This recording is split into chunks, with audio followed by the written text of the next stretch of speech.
లలిత exchange Utsav పాత నగల అదే బరువుకి కొత్త నగలు తీసుకో నగల ప్రైస్ లో 20% ఆదా చేసుకోవచ్చు. సరే వెనకాల అంటే అదే మనం స్టూడెంట్ నంబర్ 1 నుంచి మాట్లాడుకుంటే మీరు తారక్ అంత close friends. So Janata garage దాకా దాదాపు చాలా సినిమాల్లో మీరు మంచి మంచి పాత్ర అది మన సినిమాల్లో చేశారు కదా.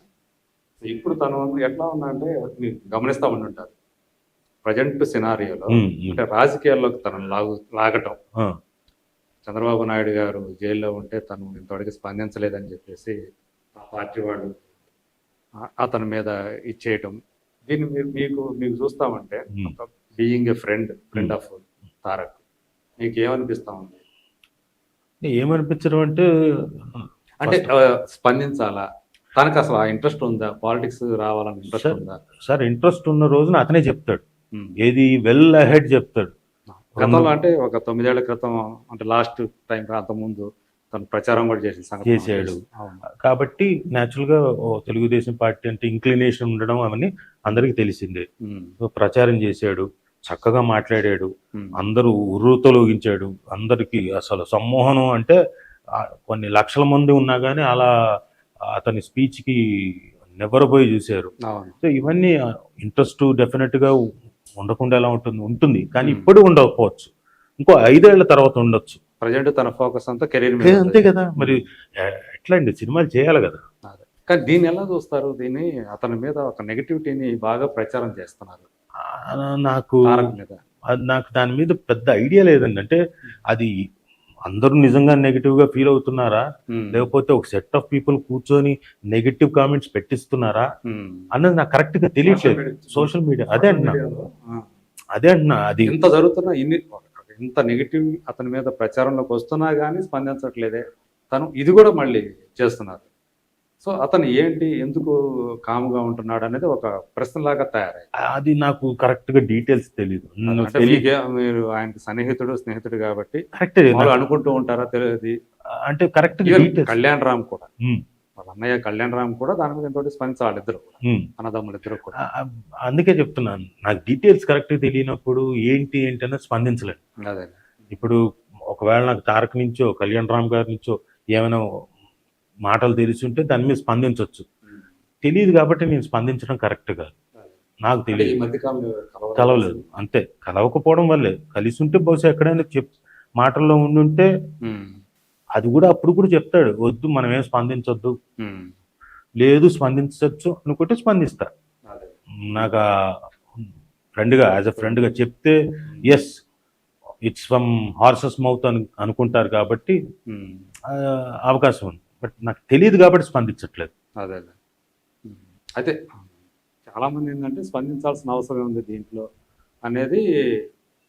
ఆయన ఉంటారుగా తను సపోర్ట్ చేసేవాళ్ళు, వాళ్ళ అభిమానులు కానివ్వండి, ఎన్టీఆర్ అభిమానులు కానివ్వండి. మొన్న బాలకృష్ణ గారు మాట్లాడేటప్పుడు కూడా ప్రెస్ మీట్లో అప్పుడు అడిగారు, రిపోర్టర్ అడిగితే జూనియర్ ఎన్టీఆర్ గారు ఇంతవరకు స్పందించుకోవడం అంటే ఐ డోంట్ కేర్ అన్నారు కదా. ఇది తెలుసు కదా, నాకు నిజంగా తెలియదు. ఐ డోంట్ కేర్ అన్న బాలయ్య. సో దీని మీద కూడా అంత ఇది వైరల్ అయిపోయింది. ఓకే. సో ఏంటి అసలు అతని జూనియర్ ఎన్టీఆర్ స్టాండ్ అనేది చాలా మందికి ఒక పెద్ద క్వశ్చన్ మార్క్ లాగా అయింది. సార్ నేను అనుకోవడం తారక్ స్పందించకపోవడానికి కారణాలు నేను అనుకోవడం చెప్తున్నా. ఇప్పుడు మీరు అడిగారు కాబట్టి ఎంతసేపు 4 ఏళ్ళు 3 ఏళ్ళు ఆగిపోయింది ఏది, లేకపోతే ఆ టైం పీరియడ్ లో 3-4 సినిమాలు చేయాల్సిన వ్యక్తి ఆ టైంలోనా? అంతేగా. ఇప్పుడు RRR చేయాల్సిన టైంలో ఆ టైంలో 3-4 సినిమాలు చేయాల్సిన టైమే కదా, అది ఆగిపోయింది. కాకుండా ఇప్పుడు ఈ సినిమా చేయడానికి, దేవర చేయడానికి కూడా దాదాపు 1 సంవత్సరం వెళ్ళిపోతుంది. మ్యాగ్నానిమిటీ అద్భుతంగా, బిగ్ క్యాన్వాస్ మ్యాగ్నానిమిటీ ఉంది. 2 parts అని చెప్పేసాడుగా డైరెక్టర్. తెలీదు, డైరెక్టర్ ఓపెన్ చెప్పారా? స్టేట్మెంట్ ఇచ్చాడు. ఓహో, నాకు అది తెలియదు. మొన్న 3 రోజుల క్రితమే తను వచ్చి తను ఒక వీడియో రిలీజ్ చేశాడు. ఓకే.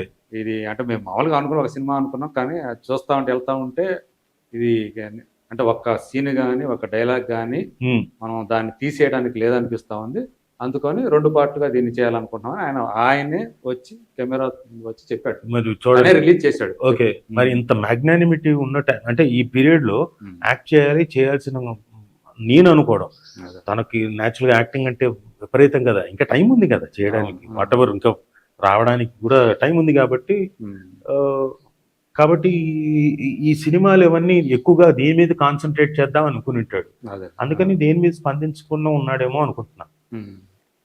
మేబీ అంటే అదే మనకి అతను చెప్పేదాకా వాళ్ళిద్దరు అన్నదమ్ముళ్ళు ఎవరో ఒకరు చెప్పేదాకా వాళ్ళు ఎవరికీ చెప్పేదాకా తెలీదు. మనకేం తెలియదు. లేకపోతే ఎవరితో పంచుకుంటేనో తెలుస్తుంది. అంతే. సో ఇప్పటిదాకా అయితే అది గుంభరంగానే ఉంది. ఆ, కాబట్టి తెలియదు. ఇంకొకళ్ళు ఏంటంటే అవతల పక్షంలో ఆయన క్లోజ్ ఫ్రెండ్స్ వీళ్ళు ఉండరు కదా, నాని కొడాలి నాని, వల్లభనేని వంశీ. సో అందువల్ల కూడా ఈయన ఎడ్డు కాకుండా అలా ఉన్నాడు, మీడియా అట్లా మాట్లాడకుండా ఉన్నాడు అనేది కూడా, అంటే ఎందుకంటే కొడాలి నాని మాట్లాడు దీని మీద అని ఆయన స్టేట్మెంట్ ఇస్తున్నాడు ఒక పక్క నాని. ఓకే. సో ఇలాంటి రాజకీయం ఇప్పుడు జూనియర్ ఎన్టీఆర్ గారి చుట్టూ నడుస్తూ ఉంది. సో ఏమవుతుంది ఏంటి రేపొద్దున ఏంటి అనేది మరి చూడాలి మనం. సో మీకైతే రాజకీయాలు ఏమైనా ఇంట్రెస్ట్ ఉంటుందా? నాకా అంటే రైట్ టైం అనుకున్నప్పుడు వస్తాను. ఓకే. కావాల్సిన టైంలో సమ్వేర్ ఓకే మంచిది అనుకుంటే, ఇఫ్ నేను గనక టైం కేటాయించగలను, నేను నేర్చుకొని, అది కూడా ఓకే. మనకు తెలియకుండా ఆషామాషిగా రేపు పొద్దున్న రమ్మన్నారు వెళ్ళిపోయి పట్టుకొని వెళ్ళిపోవడం కాదు. ఆ పొలిటికల్ సైన్సెస్ అనేది నేర్చుకొని దాని మీద 1-2 సంవత్సరాలు దాని మీద అధ్యయనం చేసి ఆ తర్వాత నిజంగానే okay I'm fit for this అనుకుంటే అప్పుడు వెళ్తాను, లేకపోతే లేదు. అంటే ఏ పార్టీ వైపున ఇంక్లినేషన్ అనేది ఉందా? అది ఇప్పుడు చెప్పలేం కదా.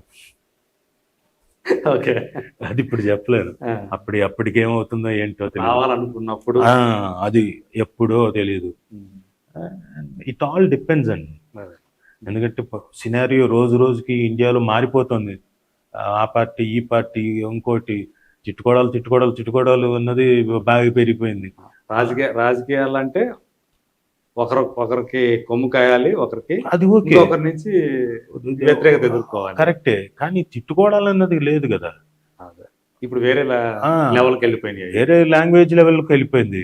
అంటే సో ఐ డోంట్ నో ఈ సినారియో అన్నాడు. ఇప్పుడు సరిగ్గా గుర్తు చేశారు. రోజా ఇష్యూ నడుస్తా ఉంది ప్రజెంట్. బండారు సత్యనారాయణ అన్నారని సీడీలు ఏవో ఉండే తన దగ్గర, ఫిలింలు ఏవో బూత్ ఫిలింలు ఉన్నాయని. రోజాకి సపోర్ట్గా ఖుష్బు, రాధిక, తర్వాత కవిత గారు, ఇట్లాంటి వాళ్ళందరూ కూడా వచ్చి ఆమెకు సపోర్ట్గా, అంటే ఇక ఒక స్త్రీ అంటే ఇట్లా చులకనగా మాట్లాడతారా? రాధిక అయితే ఒక స్టెప్ ముందుకేసి మీరు బయటికి వెళ్తే మీ ఇంట్లో ఏం జరుగుతుందో మీకు తెలుసా అని చెప్పేసి కూడా ఆమె మాట్లాడేసింది. రాధిక బండారు సత్యనారాయణ ఉద్దేశించి. తిట్టుకునే కల్చర్ తగ్గినప్పుడు రావచ్చు నేను, లేకపోతే ఇంట్లో కూర్చోవచ్చు. మీరేనారా? మీరు ఇది తెలుసు కదా, ఇదైతే తెలుసు. తిట్టడం వరకు, తిట్టుకోవడం వరకు. సినిమా వాళ్ళ గురించి ఇలాంటి ఒపీనియన్లు, ఇలాంటి మాటలు మాట్లాడే వాళ్ళ గురించి మీరేమంటారు? అంటే డెఫినెట్గా సార్ తప్పు సార్. ఒకటి, ఎందుకంటే సినిమా వాళ్ళు మీకు బోల్డ్ అంత ఎంటర్టైన్మెంట్ ఇస్తారు. మీకు మొత్తం అంతా మీరు పడిన కష్టానికి, అంటే రోజు కష్టపడతారు, ప్రతి వాళ్ళు కష్టపడతారు, మార్నింగ్ నుంచి ఈవినింగ్ దాకా. పాలిటిక్స్లో ఉన్న అతిగా ఇంకా ఎక్కువ కష్టపడతారు. వాళ్ళకి పర్సనల్ లైఫ్ అంటూ ఉండదు. వాళ్ళంతా ఇంకా పబ్లిక్ లైఫే. వాళ్ళకి ఎక్కడో ఒక చోట సినిమా అన్నది రిలాక్సేషన్ ఇవ్వచ్చు. అలాంటి సినిమా వాళ్ళు అలాంటి వాళ్ళని పట్టుకొని కమెంట్ చేయడం భావ్యం కాదని నా ఉద్దేశం. ఎందుకంటే ఎప్పటి నుంచో ఎక్కడ చూసినా సినిమా వాళ్ళు అక్కడిక్కడ ప్రచారాలకు వెళ్ళిన వాళ్ళే తప్ప నష్టం కలిగించిన వాళ్ళు కాదు, ఎవరికి ఇబ్బంది కలిగించిన వాళ్ళు కాదు. సో ఎందుకని ఏ ఇష్యూ వచ్చినా కానీ అందులో కనుక సినిమా వాళ్ళు కనుక ఉంటే వాళ్ళ మీద ఈజీగా, అంటే పబ్లిక్ లైఫ్ లో ఉన్నది పొలిటీషియన్, సినిమా, అంతే. These two people. సో అందు గురించి ఈజీగా సాఫ్ట్ టార్గెట్, ఈజీగా. మహా అంటే ఒక చిన్న రాయి స్పెక్ ఇలా విసిరితే చాలు మొత్తం అద్దం పగిలిపోతుంది సినిమా వాళ్ళ జీవితం. మొత్తం అందరికి అదే అంటున్నా, అది తప్పంటున్నా. అన్ని రంగాల్లో ప్రతి దాంట్లో మంచి చెడు రెండు ఉంటాయి ఖచ్చితంగా. ఏదైనా చెడు ఒకటి బయటపడిన ఇన్సిడెంట్ మొత్తం సినిమా మొత్తానికి తెలుగు చిత్రసీమ ఇదైపోతుంది, అదైపోతుంది. లేటెస్ట్ గా నవదీప్ ఇష్యూ చూసుకున్నా గానీ అతనికి తెలుసు కదా, మనం మొన్న వీళ్ళు పోలీసులు మళ్ళీ పిలిచారు. లేటెస్ట్ గా ఈడీ వాళ్ళు నోటీసులు పంపించారు ఎన్ఫోర్స్మెంట్ డైరెక్టర్ ఈ రోజు. ఎస్, ఉంది. ఓకే, తను సినిమా యాక్టర్, కానీ మొత్తాన్ని టాలీవుడ్ అది సహజంగా జరిగే సంచలనం అంటే మీరు సినిమా మొత్తాన్ని అదే మీరు కూడా క్యూబ్ టీవీ వారు కూడా అలాగే ముందు హెడ్డింగ్స్ కూడా మీరు కూడా అలా పెడతారు కదా సార్. ఏ మాటగా మాట చెప్పి మాట్లాడుకుందాం. లోపల కంటెంట్ వేరు. అదే సినిమా నటుడు కాబట్టి అదే అంటున్నా. నిజమేనే. అంటే ఇప్పుడు మన మొత్తం ఇక్కడ ఏంటంటే మనది ఒక చోట ఉన్న ప్రపంచం కదా, విస్తరించి మొత్తం అంతా ఉండేది కాదు. కాబట్టి అందరూ ఇక్కడి నుంచి మాట్లాడుకుంటూ ఉంటారు, అరే మనోడు అవును, మన నవదీప్ని ఇట్లా అన్నారు. కాబట్టి మొత్తానికి ఆపాదించేస్తారు. అది కొంచెం మన మనసుకు బాధ కలిగిస్తుంది డెఫినెట్ గా. కొంచెం వాళ్ళందరూ కూడా చాలా మందికి బాధ అనిపిస్తుంది. ఎందుకంటే దానివల్ల ఏమవుతుందంటే మిగతా వాళ్ళకు కూడా, చూసే వాళ్ళకు కూడా, బయట నుంచి చూసే వాళ్ళకి సినిమా వాళ్ళంతా ఇంతేరా, సినిమా వాళ్ళకి పిల్లల్ని ఇవ్వడమే కష్టం, ఆ తర్వాత ఇలాంటివి ఏమైనా వచ్చాయంటే సినిమా వాళ్ళంతా ఇంతేరా, సినిమా వాళ్ళంతా వీళ్ళు, అదొక లేబుల్ అంటించేస్తారు. చెడు అంతా ఇక్కడే ఉన్నట్టుగా మీరు అంటే లేబుల్ అంటే అతికిచ్చేస్తుంటారు. ఖచ్చితంగా మొహం మీద అంటిచ్చేస్తారు, మూతికి అంటిచ్చేస్తారు, మీసాలు తీసేసి ఇంక ఎట్టు కావాలంటే అటు మార్ఫ్ చేసి తలకాయలు తీసి ఇంకో తానికి పెట్టేస్తారు. We are very soft target.